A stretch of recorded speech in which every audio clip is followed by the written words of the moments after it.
fa efa tafiditra ao anatin'ilay tetikasa goavana namboarana ny arabe mampitoy an'ny Masay amin'ny bypass ny fitondram-panjakana malagasy amin'izao fotoana izao amin'ny alalan'ny ministera-panjakana misahana ny tetikasa ny fiadidinan'ny repoblika ny fanajariana ny tany ary ny fampitaovana vokany maromaro ireo mponina tsy maintsy hiala amin'ny trano fonenany noho ny fisiany ity fanamboarana ity.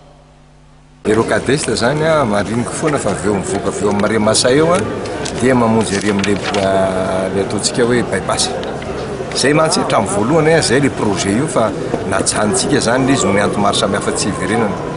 Misy procédure fa ela be io satria tsy maintsy hampandrenesinao melobe zany ny olona manodidina hoe misy an'izao projet mpanjakana zao ka mety mandalo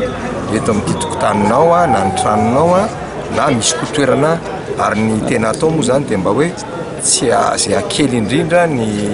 mety ataoko hoe expropriation moa zany fiteny azy.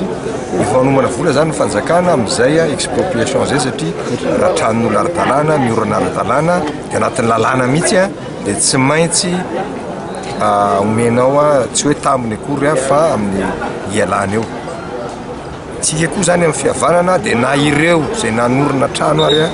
fantatra fa tsy ara-dalàna ny taratasy dia nezahana ihany ny fampiraharaha zany dia anatin'izay zay nefa dia ny commune efa taloha be nametraka an'le affichage manao an'le enquête commodo incommodo moa zany filaza azy. Iny zany efa mandeha ela be zao efa miditra amin'le ataoko hoe ny famarana anazy mihitsy zany efa vita ny inventaire eo reto ny andalovan'le izy satria le tracé ozy izy zareo ingénieur efa tsy miova intsony satria misy antony maro samihafa ara teknika iny dia ny BEI zao ny Banque Européenne d'Investissement ho avy amin'ity herinandro ity satria anisan'ny mitondra vola anatin'io izy dia miaraka amin'ny AFD dia zay ny tena marininy hoe vitanareo ve zay fampirarahana amin'ny olona andalovan'ny lalana io.